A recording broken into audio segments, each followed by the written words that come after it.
जब संपूर्ण वैभव होते हुए भी प्रभु श्री राम का मन व्याकुल था, तब गुरु वशिष्ठ के ज्ञान ने उन्हें विषाद से बाहर निकाला। सुनिए बकुल जी की वाणी में। जय श्री राम। स्वागत है सभी का। और आज 12 मई है। आज देखते क्या होता है। आज का श्लोक है असत् सत् सदसत् सर्वम् संकल्पादेव नान्यतः संकल्पम सदसच्चैवमिह सत्यम किमुच्यताम्। अर्थ है सत्य हो या असत्य हो अथवा इन दोनों का मिश्रण हो, ये है सभी धारणाएं। धारणाएं न सत्य होती है न असत्य।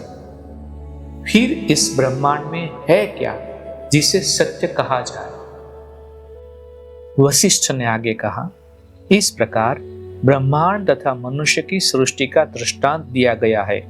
जो खुद महाशून्य में उत्पन्न हुआ वह और कुछ नहीं, धारणा या इच्छा ही है। यह धारणा आपसे आप महाशून्य में उत्पन्न होती है और आपसे आप महाशून्य में विलीन भी हो जाती है। यह संपूर्ण ब्रह्मांड तथा उसमें जो कुछ भी है वह यही धारणा या इच्छा है, इसके अतिरिक्त और कुछ नहीं। वस्तुतः ब्रह्मा, विष्णु और शिव अर्थात त्रिदेव भी इसी धारणा के अवयव है। यही धारणा तीनों लोकों, 14 भुवनों और 7 लोकों की सृष्टि करती है।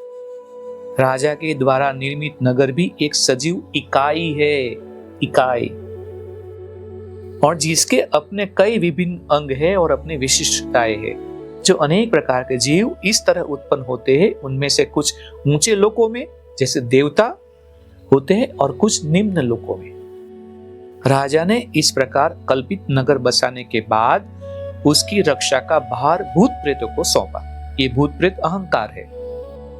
इसके बाद राजा संसार में अर्थात इस शरीर में खेल खेलता है। क्षण भर में वह संसार को जागृत अवस्था में देखता है, फिर वह अपने अंदर के संसार में स्वप्नों का आनंद लेने लगता है। फिर वह एक नगर से दूसरे नगर जाता है, अर्थात एक शरीर से दूसरे शरीर में जाता है या एक लोक से दूसरे लोक में जाता है। इस प्रकार मंद गति से चलने वाली इन अनेक यात्राओं के बाद उसे ज्ञान प्राप्त होता है और इन संसारों और सुख भोगों से उसका भ्रम दूर होता है। उसकी लंबी यात्रा समाप्ति पर तब पहुंचती है जब वह अपनी सभी धारणाओं का त्याग करता है। एक क्षण तो उसे ज्ञान का आनंद प्राप्त होता है और दूसरे क्षण सुख भोग के फंदे में फंसता है। इस प्रकार क्षण भर में ही उसकी बुद्धि भ्रमित हो जाती है, जैसे कि छोटे बच्चे के संबंध में देखा जाता है। ये धारणाएं या तो घने अंधकार की तरह होती है, यानी कि जो निम्न लोकों में जन्म, मरण और अज्ञान का कारण बनती, या विशुद्ध और पारदर्शी होती है, यानी कि जो ज्ञान प्रदान करती है और सत्य के समीप ले जाती है, अथवा मलिन या विकृत होती, यानी कि सांसारिक बंधनों में डालती है। जब ये सभी धारणाएं समाप्त हो जाती है तब मुक्ति मिलती है। चाहे कोई कितना भी आध्यात्मिक क्रियाकलापों में लगे, चाहे कोई देवता को ही अपना गुरु बना ले, चाहे कोई स्वर्ग में ही क्यों ना पहुंच जाए, मुक्ति तब तक नहीं मिलती जब तक धारणाओं का अंत नहीं होता।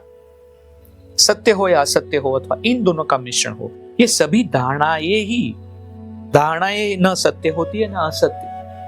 फिर इस ब्रह्मांड में है क्या जिसे सत्य कहा जाए, ये श्लोक का अर्थ है। अतः मेरे पुत्र, अपनी सभी धारणाओं, इच्छाओं या संकल्पों का त्याग करो। जब ये समाप्त हो जाएगी तब मन स्वभावतः उस ओर उन्मुख होगा जो मन से परे है, अर्थात असीम चेतना की ओर। मन असीम चेतना में जुड़ने लगता है। इसके साथ आज की बात यहाँ पे विराम करते हैं और देखते हैं आगे कल क्या होता है। तब तक के लिए जय श्री राम।